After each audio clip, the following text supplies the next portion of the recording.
Are you a lover of all things dark and creepy, of graveyards and monsters, haunted houses and spooky legends? Then welcome to Lore. I'm Aaron Mankey. For close to 10 years now, I've been sharing history's darkest stories with millions of listeners around the world. Tune in each week as we explore the folklore, ghost tales, and local legends that deliver the chills you're looking for. Learn more and subscribe today over at lorepodcast.com.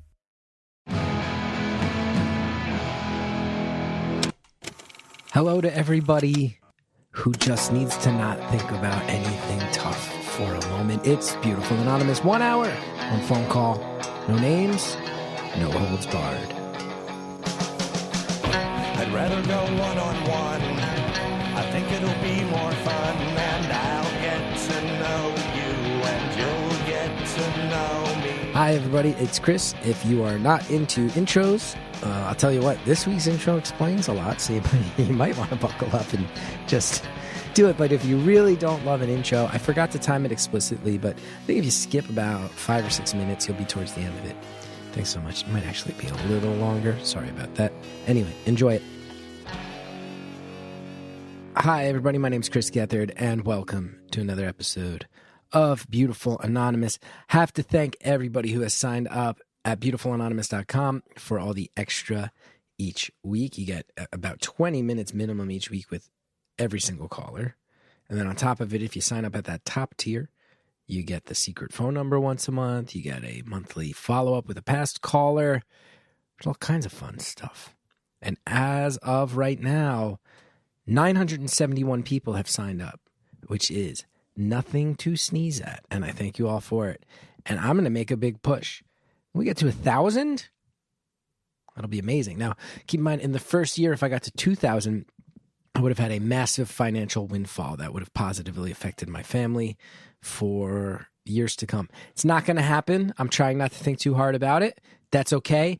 That's not on you. Now, if 29 of you sign up, we'll hit 1,000, and that's a cool number to hit. So that'll feel good too. It does not bring with it a massive financial windfall. If 1,029 of you sign up in some sort of miracle that more than doubles our subscriber base, cha-ching, I thank you. Hallie will thank you. Cal will thank you. But even if we don't get there, which we will not, clearly, I do just have to say thanks to everybody, if only because it allows me to extend the conversations with the lovely people who call our show. And it's a joy. It's a joy to live this life. It's a joy to do this job. Thanks so much, everybody. This week's episode, I've kind of, I don't know if we've ever had one like this. If we have, it's been a while. I have always said, people sometimes want to call up and talk about things that get really intense. I'm down. People sometimes want to talk about life's great questions. Sure, I can be someone who's a sounding board. Help relay those questions to the world at large, see if our community can help you answer them. People want to tell about life experiences, about work experiences, relationship experiences. I've always said, what if somebody just calls in and kills an hour straight up? And it finally happened. Our caller this week, I think it's really brilliant and lovely. It's not going to be for everybody. There's going to be some people that are just, and nobody's going to get mad. There are going to be some people that just go, I wish this was for me because I see what you're saying, but it's not for me. And that's okay. There's going to be a handful of people that are like, I cannot believe this aligns with my interests in such a profound way where it will be a dream. And I think there's going to be many, many people who have come to view this show over the years as a little bit of a companion on a long drive or while you're doing laundry or doing the dishes, maybe even trying to fall asleep in the way that it can be, I have heard for some people, borderline ASMR. I'm flattered. Anytime people tell me that we are their sleep podcast, that does not offend me. I am flattered by that. Every single time. I've been recently addicted to Sleep With Me. I've been having terrible sleep problems. Sleep With Me with Scooter. That host Scooter over on Sleep With Me. Wow, bringing joy to my life. If anybody ever sends this over to old Scoots, you put me right to sleep, buddy. And that is high praise. I have been told that that I am sometimes the voice of people falling asleep. Wow, this episode is for you. This one would make Scooter proud. That is not to in any way offend the caller, what they brought to the table.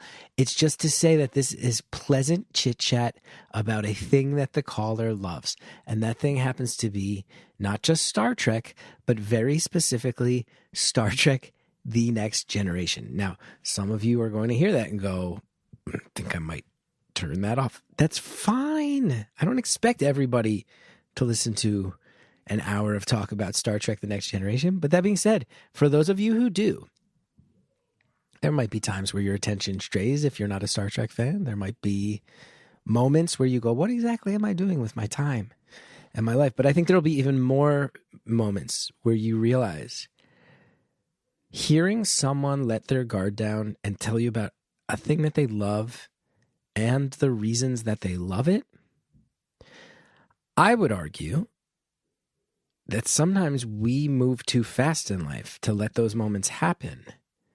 But sometimes those moments of somebody just going, there's a thing and I love it. You want me to tell you why I love it?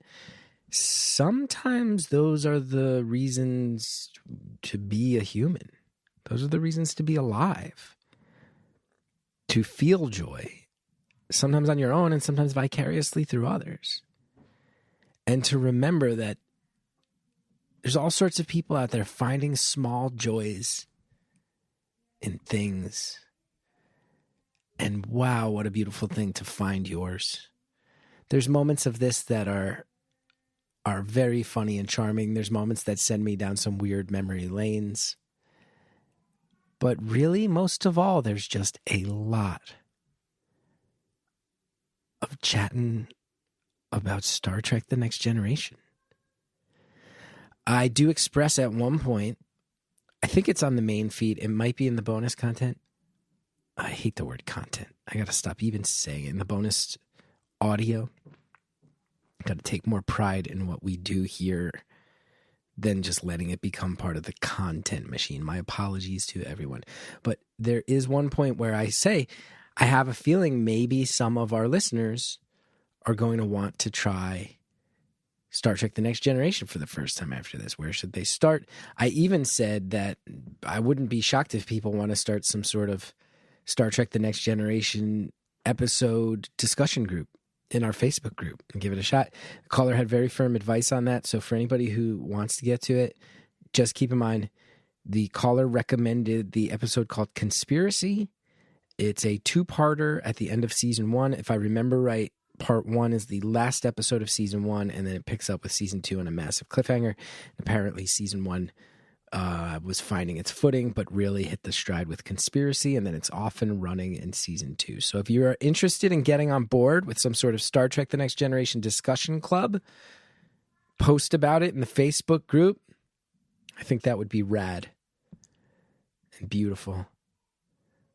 And I sit here and I think about, there was a stretch in my life where I had one of the world's greatest collections of sodas, glass bottle sodas. I love Marvel Comics. I love Walt Simonson's run on the Mighty Thor. I love so many things. And over my life, I have loved so many things that give me nerdy little joys. And in the face of a world that seems so harsh and scary,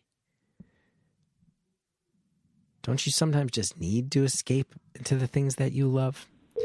Well, I invite you to escape into Star Trek The Next Generation with this week's caller. Thanks so much for listening. Thank you for calling Beautiful Anonymous. A beeping noise will indicate when you are on the show with the host. Hello? Hi. How's it going? Going good. How are you? Chris, it's good to be talking to you. Great to be talking to you. Things are going well over here. I'm recording for the first time. My wife is not home. I feel bad putting this dog in a crate for 90 minutes while we talk. So I'm trying to do, the dog is in the room with me for the first time ever. We're going to see if that's a disaster. But this fan base wanted me to get a dog. So now you might have to hear a dog in the background. I mean, I'm more than happy to listen to a dog bark on the phone for an hour and 20 minutes straight. That's what this podcast will someday that devolve sounds like into. pretty good content to me. After 8 years, that's what it'll become. Just a podcast where you just listen to my dog ASMR style. People would. I put my cat on the phone too, and they can talk. Oh boy. Oh boy. How are you? I'm doing good. I made a mistake of getting a little high before going into work. But I have like 3 hours to worry about that. Okay. What kind of job do you do? I'm a server in the restaurant in a restaurant. I feel like you can, not everybody, but you can theoretically pull that off high, right? Oh yeah, and I would not be the first or the last to do so. I've heard rumors of such behavior. I've heard this rumor that it turns out people in the restaurant industry enjoy recreational drugs from time to time. Oh yeah, it's definitely an unspoken secret and not the subject of many books and articles and maybe even a hit TV show.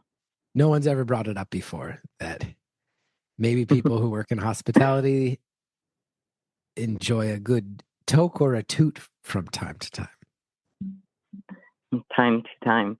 Yeah. But what I called in, I guess, to talk about today was that I have started rewatching Star Trek: The Next Generation again for maybe the 5th time. Yeah. And it's kind of reignited my love of reading. And because of that, I don't think I'm going to go to law school. Okay. How do all those things connect? Because one is a TV show, one is books, one is school. So how do all these things flow together? Well, you've watched Star Trek: Next Generation. You're like you're a nerd. I've been watching your stuff for years. Right? I've seen a fair number of episodes. I can't claim to be encyclopedic. Strangely enough, the Star Trek series I got into the most was Voyager. Which I think if you're only going to be into one, it's usually Deep Space Nine, I think. But my dad is a huge Star Trek guy, the original series, like borderline encyclopedic in his knowledge of it, which is doesn't totally fit his vibe otherwise. But he always jokes with me. He's like, the fact that I was a Star Trek guy is probably why you're a Star Wars guy. Excuse me. Oh. He said he felt do you think he felt like I went to Star Wars and Marvel comics because he rebellion? liked Star Trek and Superman. So, but I know, I get the references. I know who Picard is, Worf. I know what Worf looks like. Brent Spiner, right? Isn't that the guy? He plays Data. He does play Data. Yeah, I know enough. Okay, I mean, so like, here's the thing about Star Trek is that it is a show that is like purely about humanism, right? Mm. Like, it is a show about how humanity can grow and change and expand. The show was written by a bunch of nerds who like dabbled in philosophy. And so they throw all these like beautiful references in everywhere.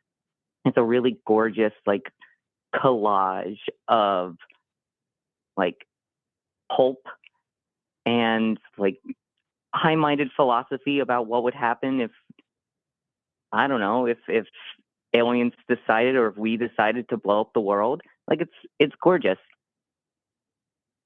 But yeah, I mean it's one of my favorite things that's ever existed, right? I've been watching this show for like 10 years over this point. I started watching it in college originally. Every single night I'd fall asleep with an episode of Star Trek: The Next Generation. I got a degree in English. And so for some reason, these two things are just so linked together in my mind, right? Like the beauty of the humanities that Star Trek kind of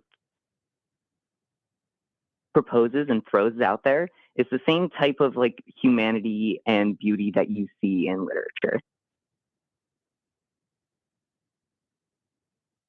Okay. I'll buy it. Mm-hmm. I'll buy how that gets you back to reading. That it works the same muscles. It ignites the same pathways in your brain. Okay. You know, yeah, and every time you see Picard in The Next Generation facing a problem, the first thing that comes out of that man's mouth is always going to be a Shakespeare quote. It's always going to be, I don't know, he's going to reference philosophy in some way. I find that really beautiful. And so I've been like in this weird kind of nebulous space. I've been out of college for like 5 years now. I've been working in restaurants for all that entire time. And, you know, I've been trying to decide my next step. And it seems that like the next best step when you have an English degree and when you have a philosophy degree is to go to law school. That's like the stereotypical track. And so I started going down that, and I was like, well, I'm kind of tired of being like, you know, living paycheck to paycheck, working in restaurants. I want to get a big girl job. And so, okay, I'm like, let's go to law school. I start studying for the LSATs, and I fall into this huge kind of depression because the LSATs are brutal. You're studying hours and hours a day for a test that does not care about you and that wants you to purposefully fail. And as I'm going through all this, the election happens. I'm, you know, figuring all this stuff out. I decide I'm going to be high almost every single day while studying for the LSAT. And then I start watching Star Trek: The Next Generation again and hearing all these beautiful things. And I decided, you know what? I'm not going to go to law school. I think I'm going to go and get my English degree again and go get a master's, because why does anything even really matter? Mm-hmm. Mm-hmm. Mm-hmm. So it sounds like, I mean, for you to say Star Trek got you back into reading, which dissuaded you from law school, it is also some big parts of the puzzle of what sounds like despair at the state of the world and current national politics dragging you down and making you feel like life's too short. That's a big part of it too. Well, I mean, yeah, you know, I feel like you could definitely say that. It's not a factor. Mm-hmm. Mm-hmm. Mm-hmm. But, you know, it feels realistically like I could do anything. And I'm pretty sure I could be a lawyer and be okay at it and be happy doing it. But honestly, I'd rather be reading and exercising those same kind of brain muscles and watching Star Trek: The Next Generation all the time. Honestly, if I could just have a career, I'd rather just be watching Star Trek: Next Generation 24/7. What are your peak episodes of Star Trek: The Next Generation? Are there any that jump out? Oh, Measure of a Man. It's the one where they decide that Data, someone wants to do some sort of experiment on Lieutenant Commander Data, the android, and they want to take him apart in pieces, and they hold a trial to decide whether or not he's human or whether or not he's a living life form that can consent to essentially a medical procedure against his will. That has really modern applications in the world of AI. Oh, it absolutely does. It's evergreen. Though I really actually hope that we never conclude that AI is an actual living life form. AI is terrifying. Do you look at AI developments through the lens of someone who obsessively watches Star Trek: The Next Generation? Yeah, absolutely. If you can have an AI that's like Commander Data, sure. I would welcome it with open arms. But I don't know. Do you trust Elon Musk to No. program Whatever the second half an of this AI is, with the answer ethics? is no. Do you trust Elon Musk to blank? No, I just saw him tweet the words defund the ACLU today. So no, I don't trust Elon Musk. No, you don't defund the American Civil Liberties Union, you crackpot, you rich crackpot. No, I don't trust Elon Musk. No. Well, exactly. You know, well, and Elon Musk is just the most vocal of those crazy billionaires. Yeah. And they all want AI, and I just feel like if they feel like it's good for them, I want to say it's not good for us. I have a feeling you might be right. Do you watch the original Star Trek series, Deep Space Nine, Voyager, any of the spin-offs beyond that, the movies with is it Chris Pine? I've seen them just about all. I'm a little bit looser on the newer Star Trek, but I grew up watching the original Star Trek The Next Generation with my family and just kind of obsessively blew through it. You are kind of right in your opinion that Star Trek Deep Space Nine is kind of more in vogue right now. I always got that sense that one had a reputation for being kind of hip and maybe shaking the dust off the franchise a little bit. Yeah, absolutely. I mean, it's definitely the most forward facing of all the shows. I mean, the original Star Trek was revolutionary in like having a multiracial cast and the first multiracial kiss on TV. Mm-hmm. In DS9, you ended up with a black captain, Commander Sisko, who is the coolest character that's ever been written in American television. And you get a lot more like moral grayness that I feel like fits in very, very well with the current state of the world. Mm-hmm. Mm-hmm. And Sir Patrick Stewart's performance as Picard, unbeatable. Unbeatable. I would follow that man anywhere. I would let that man do just about anything to me, if I'm being honest. I've seen him perform live. I'm insanely jealous. Yeah, I saw him perform improv with a group of some of them I'm friendly with. I admire them all. The Improvised Shakespeare Company, which is a very good improv show where, as you can imagine, they improvise Shakespeare on their feet. And they had all Patrick Stewie join in. Oh. See, what's very funny about that is, have you ever heard about what he said during the first season of Star Trek, what Sir Patrick Stewart walked into? I have not. He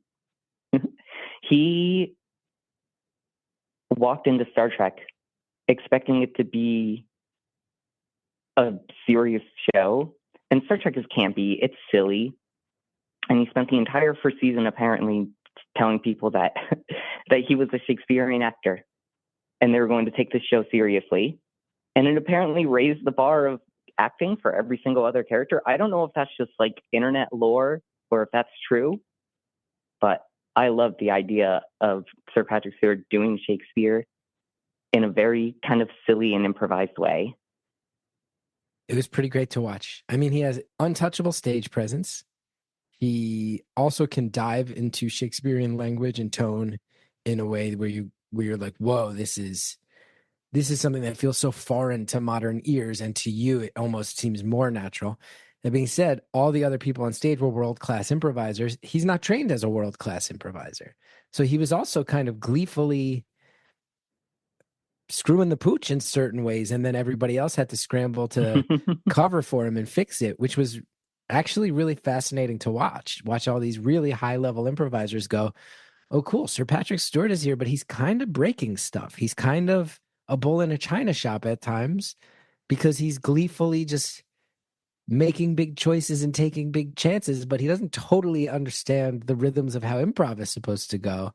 And it was really cool to watch on my nerdy improv level of just seeing, oh, how do you help a living legend feel total creative freedom, even if their creative freedom is sometimes leaving a wake of sort of destruction in its wake in an improv sense. was a very nerdy night for me. And he also played Charles Xavier, so I'm a big fan of that too. Well, I mean, I feel like if you've gotten to the point of Sir Patrick Stewart where he's done everything, he's lived an insanely talented life for so long, why not just take big swings whenever you want on an improvised stage? So fun. He has nothing to lose. He had so much fun, and it was so joyous to watch everybody else interact with him and navigate around him. It was great. It was great. It was good times. I always got the sense, if I'm being totally honest, that Star Trek The Next Generation was a little boring. You know what? I want to like act shocked about that, but that seems to be the opinion that all of my friends have as well every time I've tried to get them into watching the show with me. Mm-hmm. And I think the problem is that it's not boring. It's talky. It's very talky. There's a lot of talking and not a lot of doing things. And I like that personally. It's a lot of people talking in meeting rooms in different sets with fun colors in the background, and a lot of like techno gibberish that doesn't make sense. But I feel like if you lean into that and lean into the idea of what it's like to be on board the ship, it makes it a lot of fun for me. It feels very immersive to me. Mm-hmm. And you like all the philosophy. Yeah, that's all fascinating to me.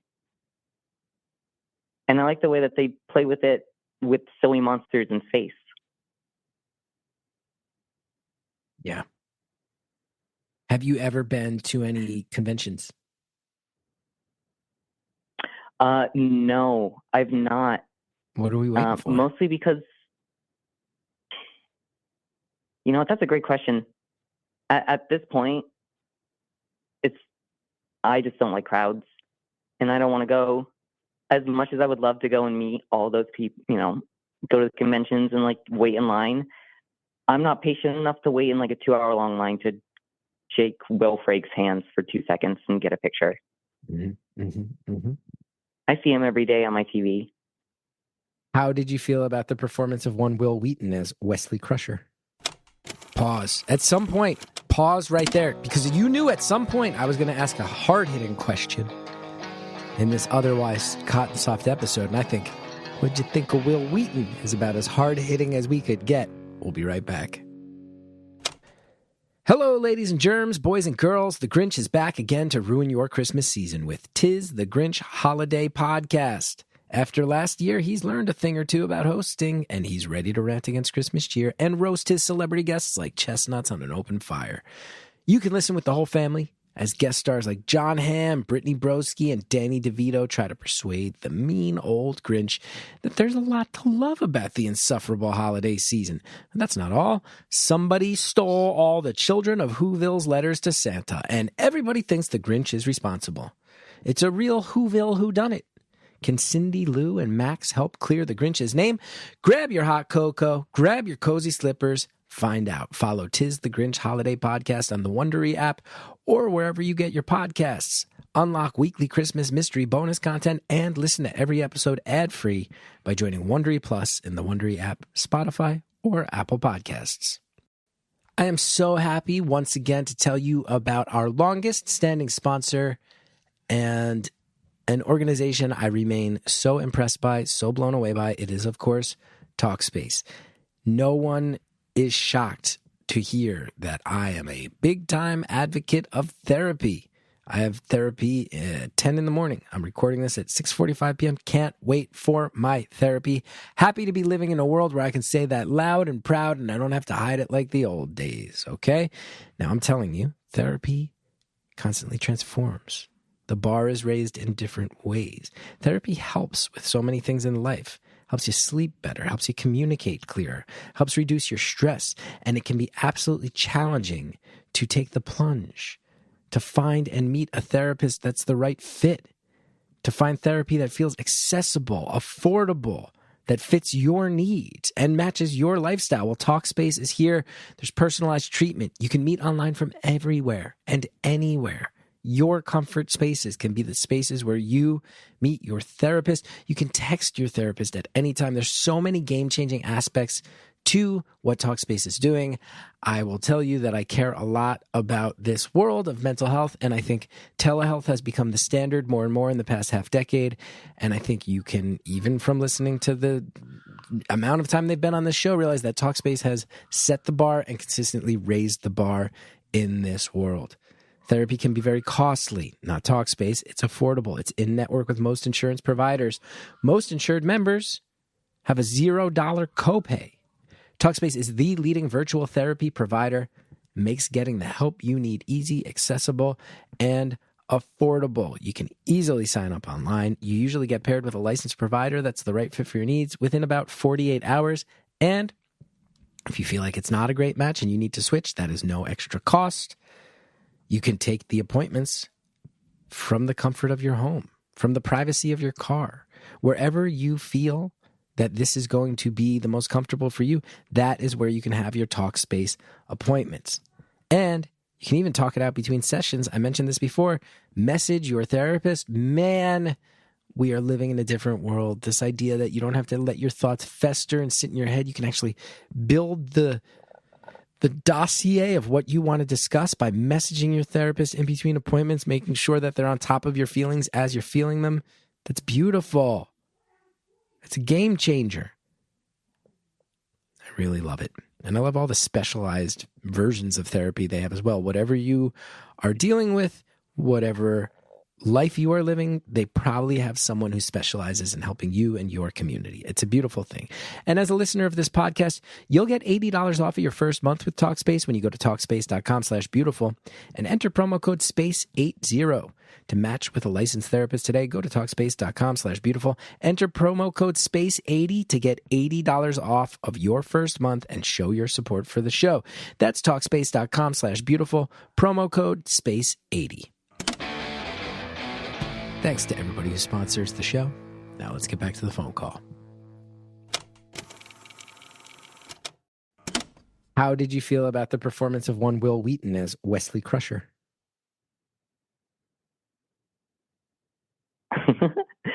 I love Will Wheaton now. I love his internet presence. Oh, you don't love him on the show? I don't hate him on the show. I liked him when he was younger on the show. Like the first 3 or 4 seasons before Wesley leaves the show is really fun.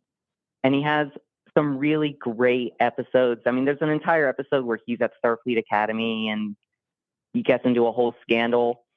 And that's great and it's really fun. But he's also in one of the worst episodes of Star Trek towards the end of the show. Which where one? Star Trek has a kind of I can't remember the name of the episode offhand right now. But Star Trek has a long history of taking Native American symbology and kind of playing with it fast and loose. And there's an entire episode where Wesley Crusher ends up kind of joining what the show calls like a quote unquote native revolt, and then joining a tribe. And then disappearing with them. Sounds like they had the best of intentions. They absolutely did. And if you said you watched Voyager, right? I watched a bunch of that's Captain Janeway, right? With Captain Janeway and her first officer, Commander Chakotay, who is a native man, but not played by a native person. And they try so hard to honor these people, but they hired a quote unquote Native American consultant who turned out to be a fraud and was giving them bad information. So they really tried their hardest, but really swung and missed. They had a fraudulent Native American consultant? No, wait. 100%, yeah. Hold on. Star Trek TNG fraud Native American. I have to look this up. They had like an actual like a snake oil person come in and accept money. Yeah, exactly. It was definitely on Voyager. I'm not sure about TNG. The Native American consultant for Voyager was of Eastern European Jewish ancestry, had no native heritage at all. This explains why the Vision Quest spirit animal nonsense that Chakotay gets involved in that actual Native Americans say is wildly inaccurate. What? Jamake Highwalker, also known as J. Marks Highwater. Jamake Mamake Highwater. He died in 2001. Misrepresented himself as a Cherokee, starting in the late 1960s. He was born Jackie Marks. And oh my goodness. But was exposed I mean, as an like, the imposter writers in room 1984. really tried. They were really trying their hardest to, like, you know, do some actual serious representation and just got led super astray.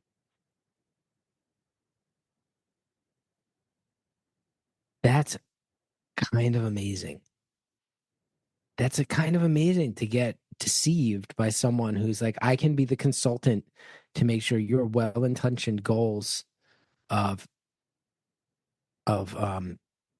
representation, making sure there's accuracy to customs and ceremonies that are portrayed or that inspire our artistic choices, to have that person be a fake is kind of amazing.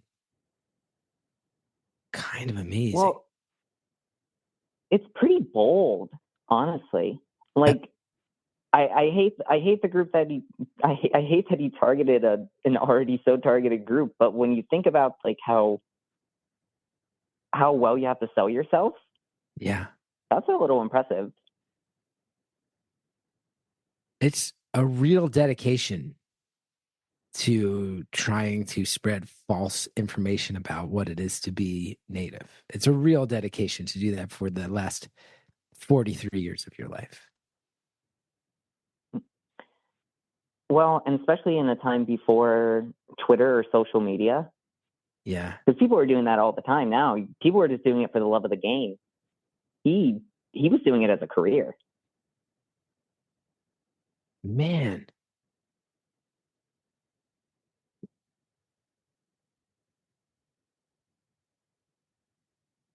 Yeah, it's very this is fascinating. It's Star What Trek a lore, scumbag. and so every single time, oh yeah, he's a piece of shit, and it kind of tainted any sort of Native representation that show has ever tried since.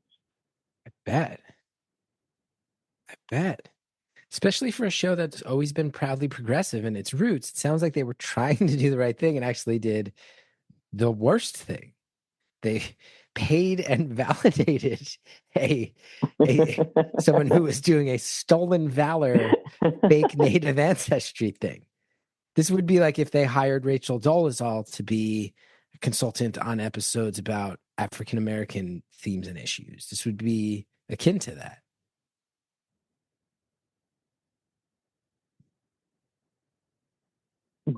Yeah, I mean, in that show very specifically, I mean, in Deep Space Nine specifically, I think part of the reason that people love that show so much is that Avery Brooks, who was the actor that played Commander Sisko, really, really made sure that they dug deep into as much African American history as possible. His character collected African artifacts and loved baseball. Did this whole thing. He loved jazz. There was an entire episode where they essentially sent him back in time to experience jazz, 1940s New York. Damn. I just looked it up. I'm sorry, what? I said, damn. I mean, I do think Star Trek takes big swings and is pretty cool. I just realized, I just looked it up. There's 178 episodes of Star Trek The Next Generation. Oh, yeah. You've watched the entire series 5 times? Easily 5 times. So you've sat down at least 890 times in your life to watch full episodes of Star Trek The Next Generation. You're pushing 1,000. I mean, it took over my life in college at first. I watched that the first 2 times through because it would always just be on in the background. Yeah. I would get home and I would do all of my work with Star Trek Next Generation in the background or whatever Star Trek I was watching. Deep Space Nine too. And then during COVID, I decided I was just going to sit down and watch as much Star Trek as I possibly could. You said before that you'd like your career to be watching Star Trek. Is this something you were just saying jokingly, or are you actually scheming ways that you might be able to earn a living by watching Star Trek? You know, the show is kind of going through a renaissance, so I think I could make a minor living writing talk pieces about new episodes that come out. Mm-hmm. I would love to do that. But in order to do that, you kind of need to hate the new stuff that's coming out. And I don't want to hate on Star Trek. No matter how bad it is, no matter how campy it is in some places, the show is always going to have my heart. Because negativity is what gets the clicks. We all know this. Exactly. And I never want to hate on Star Trek. I just want to continue to love it. If I could make a living just literally talking about it on stage, not even on stage, to a small group of people, if I could convince a university to let me teach a class on it, I absolutely would take advantage of that. There's got to be a way. I mean, there's definitely college classes on Star Trek, right? There's some American studies professor out there talking about, cultural trends and themes as portrayed in Star Trek throughout generations. It has to be college classes. You know, I feel like there's maybe one person. I've never done this research. There might be one person doing that, but do we need 2 professors doing that? I would love to. I would love that for you. If you could just teach a class just on the Next Generation. Looks like the university. I mean, you could branch out into the other ones Berkeley. too. Looks like Berkeley has a class called To Boldly Go, the Philosophy of Star Trek. It's a 1-unit course. Something called Signum University has Exploring Star Trek. Arizona State University has a Star Trek class. Stanford University has a class called Deep Space Nine. Students will explore the groundbreaking television series Star Trek Deep Space Nine as an example of alternative futurisms. Duke University has a class on Star Trek. Let's see. There's a free course on something called Class Central. I'm not sure what university that's through. University of Arkansas Honors College has a class called The Geography of Star Trek, where in this class, we will examine Star Trek as a source of entertainment, but also as a reflection of our contemporary world. I like that. Oregon State University seems to have a course, a 1-credit colloquia. This class introduces scientific topics and their associated ethical implications through the lens of Star Trek. DePaul University has Star Trek Voyager Ethics and the Enlightenment. University of Colorado Boulder has Star Trek and the Next Generation of Anthropology. That's just all on the first Chris, you're page. blowing my mind here. This is an entire industry. Let's see. Minnesota State University. The University of Utah has a class just called Star Trek. Looks like there's a lot. Oh, there's also W.A. Frank Honors College teaches a Klingon language course. Learn the structure and pronunciation of the fictional Klingon language from Star Trek. Imagine you wind up with $98,000 in student loans, and one of the things that you spend your whole adult life digging yourself out from under is that you decided to fuck around and learn Klingon. Can you imagine turning around? I could justify that. I can absolutely justify that. Sometimes script writers need consultants, Chris. And if you have that degree, you can make it in Hollywood. Listen, I get it. There's so many colleges with courses on Star Trek, but and look, I mean, my senior year, the classes I was taking were a humiliating slate of joke classes. I was doing everything I could to just graduate and get out of there and move on with my life. But can you imagine? Yeah, I'll never be able to afford a home. My credit is fucked.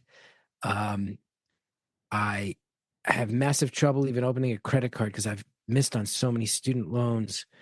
But at least I know how to pronounce 9 Klingon words. At least I can speak a language that is not real and that no one uses towards anything. Oh, I love that. Probably would have. That's one of those classes. I started signing up for all these joke classes in college. And it's one of those things where I'm like, I would have signed up for that, being like, that's funny. And then you'd probably get in there and realize this is the hardest fucking class of all time. I have to learn Klingon.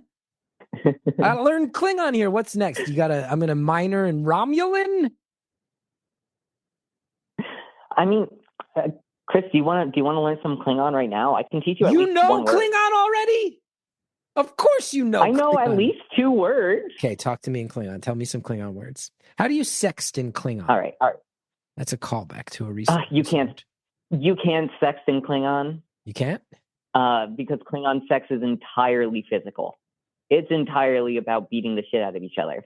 There's no verbal component to any Klingon sex? They growl. It's just growling and violence? That's how Klingons fuck? They show it in the series multiple times. They show Klingons fucking and it's just fist fights and growling? There is a scene within the first season of Star Trek. Worf is on the bridge. Q comes up doing his wacky thing and brings a beautiful Klingon woman to the deck, and they immediately start trying to kill each other. That's kind of hot. Okay, speak to me. Say a couple words in Klingon. I'm also going to say this. Okay. There were some people listening who probably were like, this Star Trek one, I'm listening. It's weirdly captivating, but do I like it? And that was the turning point when you just described Klingon sex, where they're like, yep, I'm fully on board. Fully on board. Monster fuckers are out there, Chris. Oh, you There's don't an have to tell entire me community. twice. Oh, you don't have to believe me. I've talked to half of them on this show. Talked to them on this show.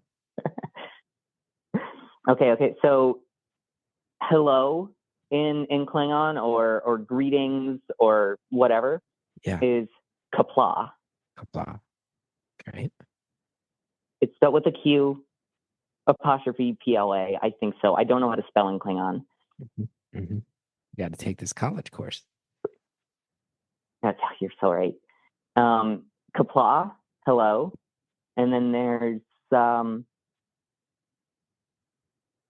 what else is there? They curse a lot in Klingon.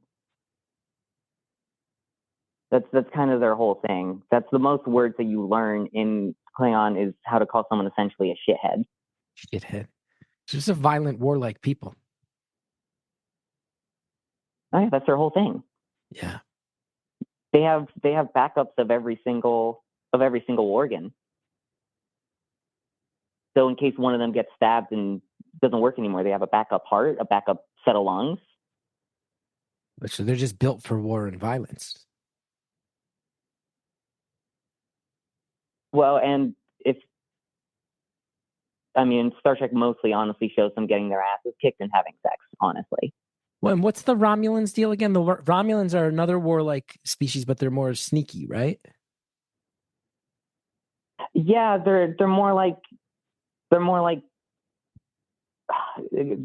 Vulcans.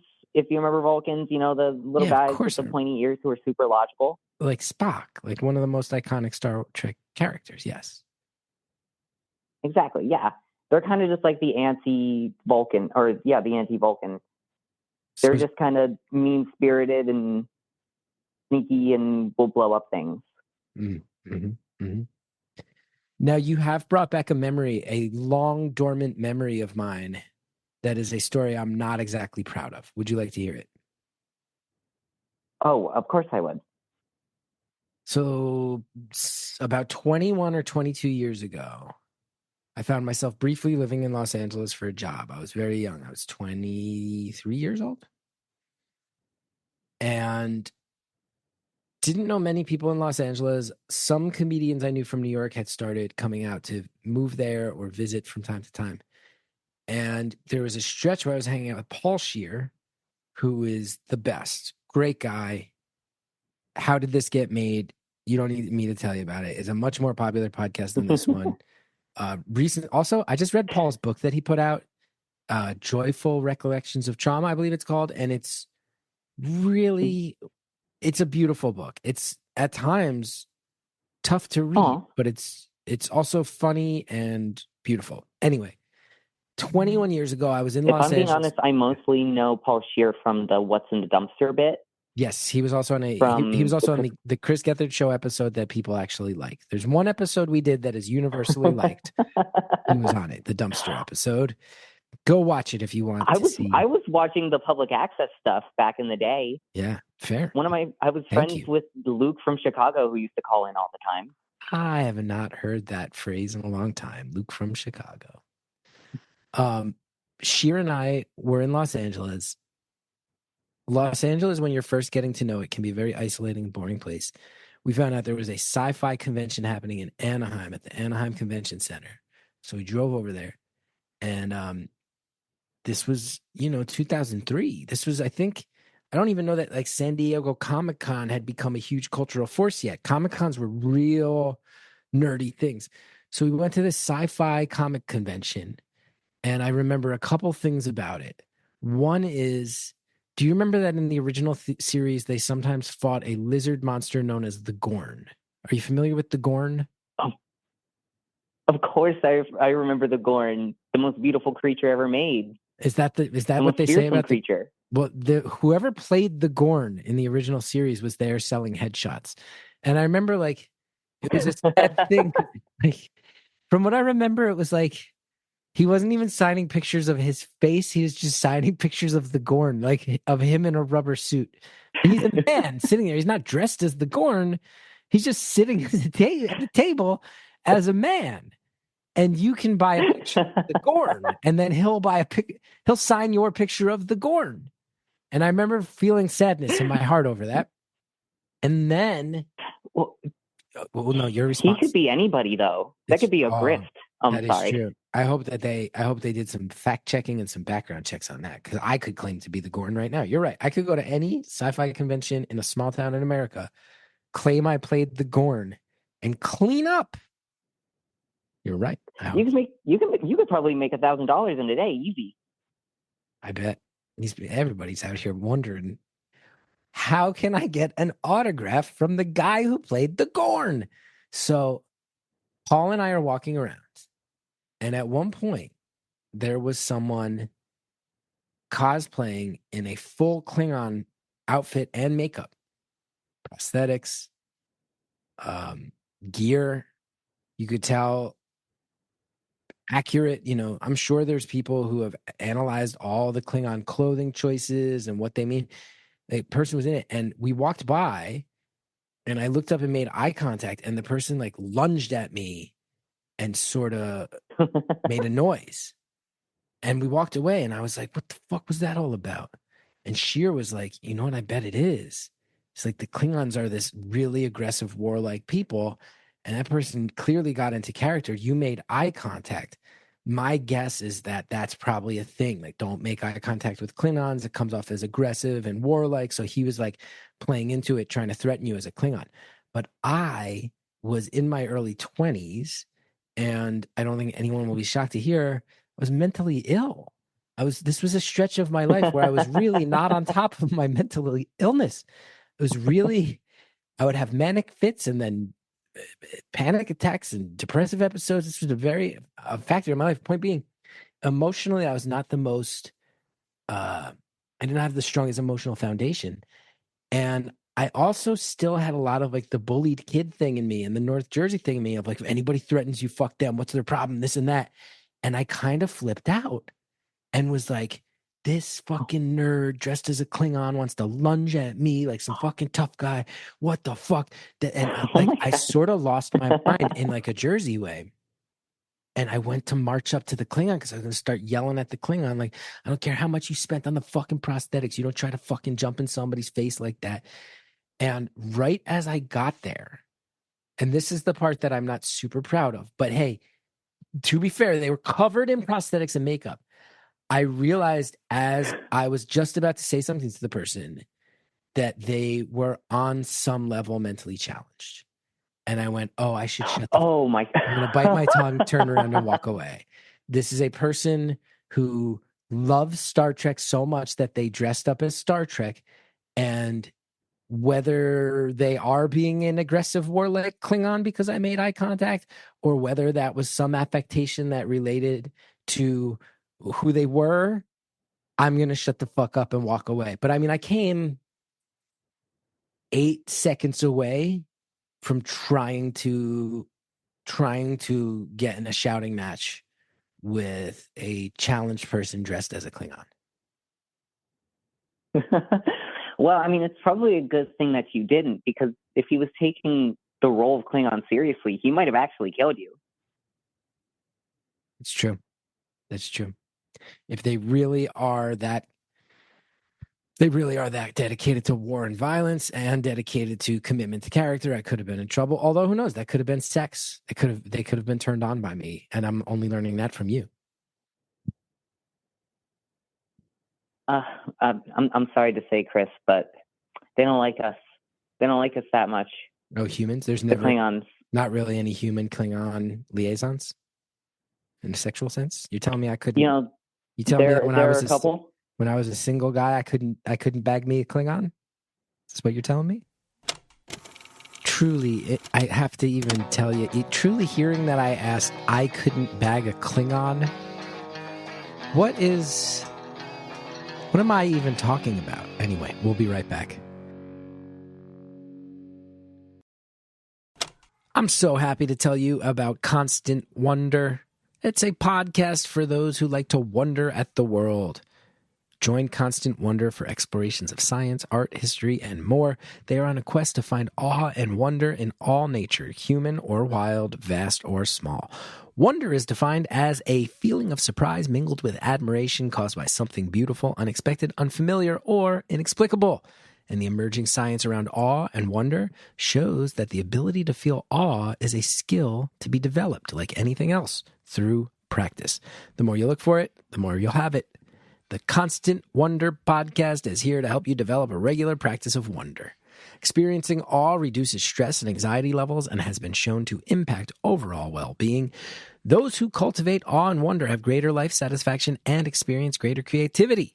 Each episode of Constant Wonder provides an opportunity to keep learning, keep feeling, reawaken the curiosity you had as a child, tune into our phenomenal world, turn a mundane day into a wondrous one, take a peaceful respite from hectic routines, experience the thrill of a transformative encounter with the good, the true, and the beautiful.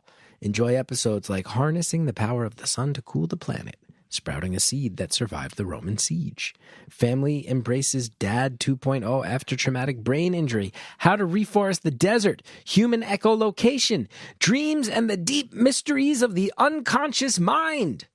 Leave feeling rejuvenated, with eyes wide open to the wonder all around us and with a deeper conviction that human beings, including you, can accomplish the extraordinary. Listen to Constant Wonder wherever you get your podcasts. If you are spending time with loved ones for the holidays, chances are you're going to hear a lot of stories that you love to hear. Also stories that you maybe have heard a whole lot of times already. But have you ever wanted to help your loved ones capture those timeless stories? Not just for themselves, but maybe for you, maybe for your entire family, maybe for future generations. It can be daunting to write a book. Hey, sit down and write an entire life memory book. But guess what? Storyworth actually makes that so fun and so easy. And I'm going to go renegade off the script right here and let you know that this was a really special thing when I did it. I did it with my dad. There were a number of stories that I hoped would come up. They did. There were a number of stories I had never heard before. Give me a well-rounded look at my dad's life that I would never have had without Storyworth. This is so true and so from the heart. I did the Storyworth experience. I feel like I know my dad a little better than I did beforehand. And the fact that my son gets to keep that book forever, and I get to give one to my nephew Rory as well, and they will know their pa better than I ever knew him as a dad via these stories, that's mind-bending, game-changing, and beautiful. Those are 3 ways I would describe Storyworth. Here's how it works. Each week, Storyworth emails your loved one a thought-provoking question. You can help pick it. Questions can be like, what's the bravest thing you've ever done? Or what's the farthest you've ever traveled? even little things. How did you used to go to school every day can lead to stories you don't expect. And then Storyworth makes that writing process a breeze. They, meaning your loved ones, respond to that email with a story. It can be long, can be short, doesn't matter. You get emailed a copy of that story. You see them coming in as they're submitted over the course of the year. And when that year of fun is up, Storyworth compiles your loved one's stories and photos into a beautiful keepsake hardcover book. You can keep it, share it, revisit it for generations. It can sit on a shelf. Point of pride. As I mentioned before, I did it with my dad. And I'm not exaggerating. Why would I exaggerate and say this just to please a sponsor? I would never do that. This is real. I saw angles on my father's life that I had never seen before. And what a beautiful and rare thing. It's a really special service. Families love Storyworth. Storyworth has more than 35,000 five-star reviews on Trustpilot, with millions of stories preserved since they were founded over 10 years ago. Help your family members share and capture their stories this holiday season with Storyworth. Go to storyworth.com/beautiful today and save $10 on your first purchase. That's STORYWORTH.com/beautiful. You'll save $10 on your first purchase. Storyworth.com/beautiful. Thanks to all of our sponsors. Now let's finish the phone call. No humans? There's never, Klingons. not really any human Klingon liaisons in a sexual sense? You're telling me I couldn't, You tell me that there are a couple. when I was a single guy, I couldn't bag me a Klingon? Is this what you're telling me? You might have, but I don't think you would have survived it. Okay, I'm listening. I'm intrigued. They bring it up every time. There are maybe one or two human Klingon hybrids in all of Star Trek history, and every single time it comes up, the first thing that they say is, "Oh, your poor mother," or "Your poor father." Mm-hmm. Mm-hmm. It's brutal. And in the handful of Klingon-human relations that have happened in the history of Star Trek, do the humans generally die, or do the Klingons just live a life where they can't achieve full sexual satisfaction because they can't unleash the violence in the way that they usually like to for their own sexual pleasure? It's usually the latter. Usually the latter, that the Klingons are underwhelmed and unsatisfied in the relationship. Yeah, I mean, that's a whole subplot in Deep Space Nine is Worf not really being able to get his nut off. Oh, is Worf Deep Space Nine? I thought Worf was Next Generation. Oh, no, he shows up in both. What? Michael Dorn has the most Star Trek credits in history. Damn, Dorn. Good for Michael Dorn. There's an episode where the plot is Worf is frustrated because he's blue-balled, can't get his nut off. Yeah, I mean, essentially, there's an entire episode where they go to this pleasure planet called Risa. Worf is newly married to this beautiful woman named Jadzia Dax. And Worf can't relax and can't get his nut off and can't calm down so much that he essentially commits eco-terrorism on this oceanic, beautiful town. And by eco-terrorism, what are they? Is he pouring chemicals in the water supply? What's he doing here? Poisoning the bees? No, they have a weather control system to keep the beach and to keep the planet at like a beautiful California weather all the time. Uh-huh. And he goes and starts messing with it and I think he destroys it to teach them that they need to toughen up. He gets so horny that he destroys the weather of an ecosystem? Yeah. I mean, but it all turns out good in the end. He realizes that he was wrong and that he just needs to cool down and have sex with his beautiful wife on their honeymoon. And it's all okay in the end. Now, was Worf so popular on Next Generation that they continued him over to Deep Space Nine to attract all the Next Generation fans? Yeah, it was kind of a ploy. So Deep Space Nine was not doing as well in the ratings that they would hope. And most of it was because the producers kind of abandoned it, which allowed them to do some like really fun episodes that they normally wouldn't have been able to do. But later on in the series, because the numbers were still going down, and they were very committed to like the 7-season kind of structure that Star Trek episodes or that Star Trek seasons had already kind of gotten to. They brought in Michael Dorn after TNG ended to try to migrate some of those viewers. Did it work? But most of the attention went to Voyager. Voyagers. So Deep Space Nine was swallowed up initially by Next Generation and then kind of undercut by Voyager?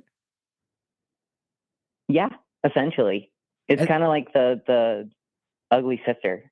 That's weird that my sense that you kind of said is it does feel like at a certain point it became hip to like Deep Space Nine, but was that sort of all after it aired? Was that like a reclamation of like, hey, this was actually pretty good and it flew under the radar back then?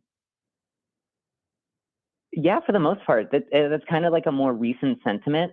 Mm-hmm. I remember being like 13 years old and watching TNG with my brother and talking about Deep Space Nine and saying, oh my gosh, it's the worst show that's ever been made.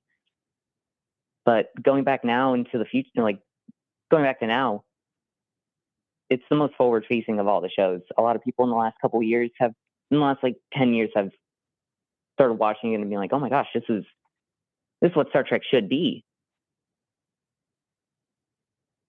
Do you watch current Star Wars projects? Or Star Trek, rather? Not as much as I'd like to. I watched a lot of Discovery. And a lot of the... Oh, no, you can finish your thought. and Lower Decks, the animated show, which is really fucking funny. I have to imagine that this is a franchise with such notoriously dedicated fans and a show that's known for always having a social conscience. Also a show like the Star Trek movies were the new ones were really fun and had a dedication to action that I think a lot of mainstream people, those movies were hits. And a lot of mainstream people were able to get on board and say like, oh, there's more action than usual in a Star Trek movie. But I have a feeling that there might be a lot of Star Trek fans that felt a little betrayed by that. Am I right? Yeah, a little bit. Star Trek has had a history of having the same visual language for a very long time. Right? Like the visual language in The Next Generation and in Voyager and in Deep Space Nine is almost the same as in the original series. Like it's very shot from the bridge. It's very, has like the same kind of shots or same kind of shots. It almost feels like a multi-camera sitcom in some ways. Mm-hmm. But with the newer ones and the way that they kind of shot them as action movies, which is fun and really cool. Like especially the Chris Pine ones are shot really beautifully. But when they try to I think a lot of people bristled against that in Discovery and in Strange New Worlds, where it doesn't have that same kind of visual language, where they really kind of dig deep into more of the action and fighting than in kind of sitting in conference rooms. Mm-hmm. Mm-hmm. Now, you've brought back another memory of mine that I've not thought about in many years, and I thank you for that. My father, as I mentioned, is a very big Star Trek fan. And I just remembered that the first movie I can ever recall seeing in the theater, and I believe the first movie I ever did see in the theater, was that my father took me to see Star Trek 4, which, as you might remember, is about the original Star Trek crew. We're talking Spock, Captain Kirk, traveling back in time to save the whales, baby. To save the humpback whales, to bring some whales back to the future so that they can be studied and avoid the extinction that humanity is currently unleashing upon them. But I would just argue, I was 6 years old. My father was clearly in charge of watching me that day. Wanted to see that movie so bad. To have a child's first movie experience skip all the context of the original Star Wars series, plus Star Trek 1, 2, and 3. And the very first movie you see as a child is a bunch of characters who at that point are portrayed by borderline elderly actors. No ageism here. I'm just illustrating the confusion for a child. I'm 6 years old and I'm watching a 1986 era Shatner and Nimoy save whales. That was my first time ever in the theater. I don't think I ever They were went in to their a theater prime. before that. That was prime Shatner. Nimoy, you don't think it was back in the 60s? That was prime Farrell Shatner, but Mm-hmm. he aged into a beautiful stallion towards the end of those movies. And you don't think you don't think you show the kid Wrath of Khan first? You don't think you show him any of the earlier ones? You think let's just No, right into the because deep end. Let's watch these people save some whales. I mean, for a first movie going experience for a kid, you said you just remembered it now, right? It's crossed my mind from time to remember time. it. So like at least, but like yeah, give them the one with the whales in it. That's not that scary. It is so The funny rest to of me. them, there's like I'm just saying the rest of them are all just people getting worms up their brains. And then isn't there one where Leonard Nimoy talks to God a bunch? Isn't Star Trek 6 like Spock talks to God? Yeah, that's essentially it's Star Trek 3. I think that might be what you're talking about. Oh, Search for Spock. There's Search for Spock. I know there's one where it's like a very philosophical, and then God is not God is only an ethereal idea, not represented by an actor. Am I remembering this right? It's weird. Star Trek gets weird, man. Star Trek gets trippy. It does get trippy. It's kind of I mean, that's the fun of it, right? Like even the fact that they made an entire movie about saving the whales, which there's an in-universe justification. There was a space pod who communicated with those whales, and when he couldn't find them, was destroying the planet. I need to throw that out there because they weren't just trying to save the humpback whales. There was a reason. The Earth was getting destroyed. Oh, okay. So it wasn't just the fact that they can. Okay, it wasn't just like ecological do-gooderism. It was. No, they were trying to. But like, Star Trek is camp at its core. They can make an entire movie about essentially saving the whales and them getting into hijinks around 1980s San Francisco. Mm-hmm. And they can also make some of the trippiest, weirdest filmmaking you've ever seen in your life of Leonard Nimoy walking in a white space and talking to an ethereal being that you can't see.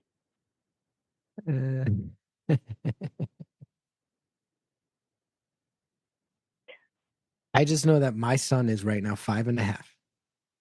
And if I tried to take him to see Star Trek 4 in the theater, he would be so confused. Oh, it's Star Trek 5, The Final Frontiers, where they are searching for God at the center of the galaxy. And that one was directed by Shatner. Yes. That's Star Trek 5, where they go to find God. Okay.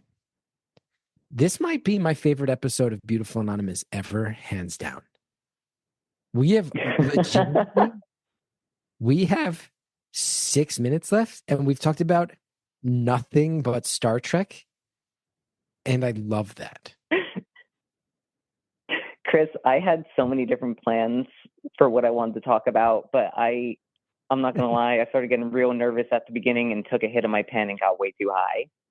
Just get high and let's talk about Star Trek. That's okay sometimes. And listen, we're living in a world, and listen, I'm not trying to get too political, but we did the Who Are You Voting For special episode, and 99% of my audience are clearly liberals who we're living in a stretch of life where we're like a month out from Trump taking office again. So maybe, just maybe, the greatest gift we can give to a bunch of stressed out people is like talk about Star Trek, which I bet most of these people have never watched an episode of any of the shows. I've not watched that much, but who cares? We just take our mind off shit for a while and talk about something frivolous that brings you joy. Sorry to call this thing you love frivolous. I know Star Trek fans would argue that it's actually not that frivolous, but you understand the point. It is frivolous, but in the best way possible. In the way that sitting outside on a beautiful day is frivolous, but so important. Mm-hmm. Star Trek's the same thing. And I hope that I hope that some people go out and listen and watch some Star Trek. I want everyone to. I wonder what you would say. Does Star Trek have more in common at its core with Star Wars or the Adam West Batman series? Oh, definitely with the Adam West Batman series. Because you've said Star Trek is camp because a number of times. Star Trek is camp, yeah. I can wonder how many times I've said Star Wars by accident this episode. I've only counted 2, and I'm only holding those 2 against you. There is a real tension between those fan bases, and we all know it. I've decided to not get into it as an avowed lifelong Star Wars fan, but point taken, my friend. The floor is yours. The whole difference between Star Wars and Star Trek, if I really had to sum it up, is that Star Wars is about political machinations and about, fighting for freedom in a very already controlled galaxy. Star Trek is a lot more forward-facing. We don't know that much about the galaxy. We're still very small, and we're still trying to figure out our way in it. And that feels a lot more comfortable to me. I would say on a broad level, Star Trek is very, very smart. But at the end of the day, there are long stretches where not that much happens. Star Wars is kind of dumb when you look under the surface, but man, does everything happen right in front of your eyes. And it looks real fun while it's doing it. Oh, yeah. Things explode. There's big creatures covered in fur. Why is that guy wearing a stormtrooper outfit, but it's silver instead of white? There's just crazy shit happening with no explanation all the time. But you're right. Star Trek is kind of like the Batman series, and Star Wars is almost like the Muppet Show. Star Wars is like, no, look at this crazy shit. I mean, Jim Henson worked on the Yoda puppet. Oh, yeah. I think. And Frank Oz was the voice of Yoda. There was a lot of crossover there. And I respect that. I'm a lifelong Muppets fan. It's this time of year where I'm going to sit down and watch the Muppet Christmas Carol every day for all of December. Did you happen to see that a few days ago? There was a Muppets fan account on Twitter where the person behind it was outed for being sexually abusive to their community, which, again, to reiterate, is a community of Muppets enthusiasts. Did you happen to catch that? Yes, I did. And I've been following that account for years. The goddamn internet. Oh, God. I like that the only thing we took a break to, we talked about Star Trek until we had 2 minutes left, and then took a brief break to mention the Muppets. Episode of Blank Check. What is this? An episode of Blank Check? Different podcast. Chris, I'm so afraid, because I know the whole conceit of this show is that I'm supposed to be anonymous, but I'm so afraid that whoever listens to this and knows who I am is going to know exactly who this means, what that combination means, that ratio of Star Trek to Muppets. I will say, I mean, people might piece it together between that and your voice, but I don't think it's that uncommon for people to be obsessed with something in the nerd world and then also have a secondary obsession with the Muppets. I think the Muppets is a very, like, you love Marvel comics and also the Muppets. You love Star Wars and also the Muppets. Like, the Muppets is a great uniter of all nerds, I think. That absolutely makes sense, except for the one guy who deleted his account because it turns out he loved the Muppets and sexually abusing his fans. There's only one thing he loved more than the Muppets, and that was making people uncomfortable in their DMs, sliding into DMs and making people uncomfortable. Not even the Muppet people, not even the Muppet fan people. Can't trust anybody. Nobody's safe. It's the wild, wild west on the internet out there. It really is. And everybody's made mistakes in life. I've made mistakes in life. We all make mistakes. But man, cautionary tale of, I saw somebody made me laugh and was like, apparently we have found what's the smallest amount of power you need to get before you start being abusive to people around you. And it's running a Muppets fan Twitter. That's the smallest level of power that can corrupt your soul, turns out. Anyway, Star Trek's great. I'm a Star Wars guy, but Star Trek's great too. Glad we talked. Yeah, thanks for letting me ramble. May the force be with you. Had to do it. Live long and prosper. You ready to go behind the paywall? Shall we say goodbye to the people on the free feed? Oh yeah. Goodbye. I hope this was all I don't know, entertaining, and I hope you all watch Star Trek. What episode? Oh, Andrea had a good idea. What episode should everybody start with? Like, if the fan club, if the fan base of Beautiful Anonymous wants to, go on the Facebook and organize like a Star Trek discussion group for people who want to give it a shot, where should they start? Oh, they should start, and this is cheating a little bit. It's a two-parter. Conspiracy. It's the end of Star Trek: The Next Generation, Season 1. It's a two-parter with a really great, really fun twist, and you don't really need to know that much about what's happening. So you just jump in right there, the last episode of Season 1, and then you can be off and running on Star Trek: The Next Generation? Easily, honestly, because the first season is a mess. I would love if people actually did say, like, all right, we'll give it a shot. Let's everybody organize it. So whoever wants to organize that in the Facebook group, please do. And goodbye, everybody.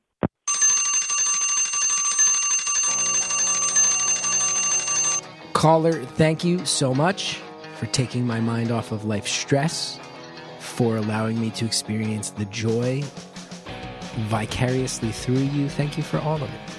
Thank you to everybody who signed up at beautifulanonymous.com to hear even more from each week's caller. Thank you to Andrea Quinn for producing the show. Thank you to Shellshag for our theme music. Go to punchup.live/Chris Gethard if you want to know more about me. Hey, we have a voicemail line if you want to pitch a story, 973-306-4676. We're on Instagram at Beautiful Anonymous Pod, and don't forget to join the Facebook group. It's at Beautiful Anonymous, the community.